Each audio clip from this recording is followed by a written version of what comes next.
Bonjour. I hope that you guys have had a good weekend. It's currently Friday afternoon and it is beautiful outside. So as soon as I wrap up school stuff, that's what I am planning to do. So today I just wanted to make a quick video to go over the Passé, Composé and the Imparfait with you. So we have spent a week reviewing the Passé, Composé, last week working on the conjugation of the Imparfait. And we're going to touch briefly on the uses. In French 2, we don't dive too far into the uses because we will get back to that in French 3 in a little bit more detail, but it's definitely something that we want to talk about. And now my dog is rolling on the bed next to me, so if you hear dog noises, it's her. Okay, moving on. So we know that right now they're both past tenses, but how do we know when to use passé composé and when to use imperfect? Because they do translate the same. And honestly, this is probably one of the hardest things that you've had to do so far in French. And before we get moving, I just want you to know there is a lot of gray area, and sometimes both answers are correct. And even SuperSite will have both answers listed sometimes. So you're not going to have super sites over this. It's all going to be stuff that I make for you. We're going to start slow and work on this throughout the week. Okay, so normally the way I teach this is with a Venn diagram. So in the middle we would put that they're both past tenses, and then we would list the uses on each side. So that way you have something quick to reference. Obviously that's very difficult to do at a distance. So I just put some slides in here to kind of explain to you what is the passé composé and what is the imparfait. So starting, passé composé, this is one that you already know. When do you use it? So you're going to use the passé composé for specific dates and times. So here I have some examples for you. Le 2 juillet, je suis née. So on July 2nd, I was born.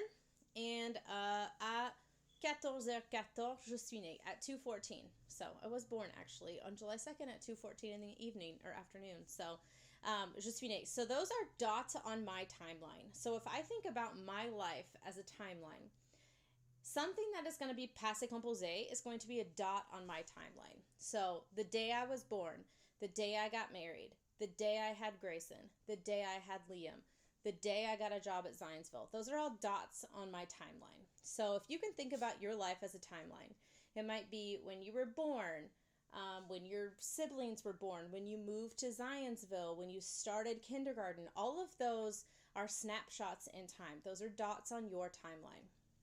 So think about passé composé as a dot on your timeline. It is going to be very specific, a day, a time, a certain number of times, even actions like I bought a car. That's a dot on the timeline. So if you could put that on a timeline of something, then that is going to be passé composé. So next we have the imperfect. The imperfect is a past habitual action. So this is going to be something that happened in the past for an undisclosed amount of time. So I used to dance. Can I put I used to dance on my timeline? No. Okay, because I did it for a long time. So this is more like a time period on my timeline.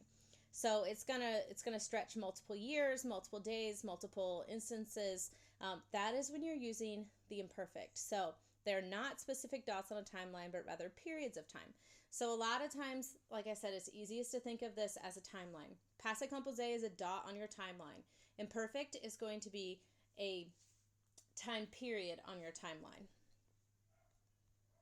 Okay, so also for the imperfect, you're going to use it basically anytime you're describing anything. So descriptions of people, that might be what they were wearing, what they looked like. Descriptions of emotions, so how you were feeling. Daisy, seriously? Goodness gracious. So how you were feeling at a... Come here, Daisy. How you were feeling at a specific time. A description of weather. So if you're stating what the weather was like at a given time or on a given day, so il faisait beau, the weather was beautiful. Then you've got descriptions of time. So descriptions of time is going to be different from at a specific time, because a specific time is going to be the dot. A description of time, typically you're saying it was 2 o'clock when something happened. Then think of this as like setting the scene of a story. So if I'm setting the scene of a story, the weather was beautiful, it was 2 p.m., I was driving down the road, I was wearing my favorite t-shirt. All of those are going to be imperfect because you're describing something. You're setting the scene of a story.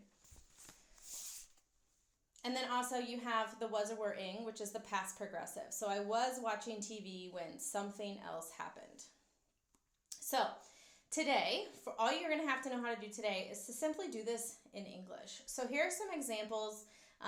The verb that is bolded in red, you're going to think about. Would that be passé composé or imparfait? Is it a dot on my timeline or is it a time period? So yesterday, I went shopping with my mom. That is passé composé. The reason that is passé composé is because yesterday is a dot on my timeline. Okay, it is a day on my calendar. And I went shopping with my mom. That's a past completed action. It happened yesterday. It's done. I could put it on a timeline. When I was little, I used to dance. Those are both imperfect, okay? They're both time periods. When you were little is a time period of your life, and I used to dance is also a time period of my life. I can't put used to dance on one specific day on my timeline. I have to think about I used to dance for 10 years. That's a long time period on my timeline. I broke my leg 3 times. That is passé composé because that is a past completed action. Can I put each time that I broke my leg on a timeline? I can. I can say this day, this time, this time. Okay, when I was 3. Can I put 3 on a timeline? No, it's a time period. That was a whole year that I was 3, so that is imperfect. I loved to watch Full House when I was a little girl. Okay, I love to watch Full House. Can I put that on a timeline? No, it's a time period. Okay, that was a time in my life when I loved to watch Full House. So it could have been 3 years, it could have been 5 years, we don't know. It's a time period. When I was a little girl, that is also imperfect because I'm describing myself. So I hope that this makes sense. The biggest thing to think of is, can I put that on a timeline? Is it a dot on my timeline? Is it a past completed action? If it's not, then it's going to be imperfect. And like I said, there are some times where there could be some gray area, and those are just going to come up as we go. So today, you have an assignment on Canvas, and it's just simply doing this. So you've got 7 of these, passé composé versus imperfect in English, and you're just basically deciding if the verb in English would be passé composé or imperfect in French. That is all I have for you guys today. I hope that this is simple and easy. If you're confused at all or you've got questions, make sure that you tune in to the Zoom and we can go through some more examples and walk through some of the things together. So I hope you guys have a great afternoon.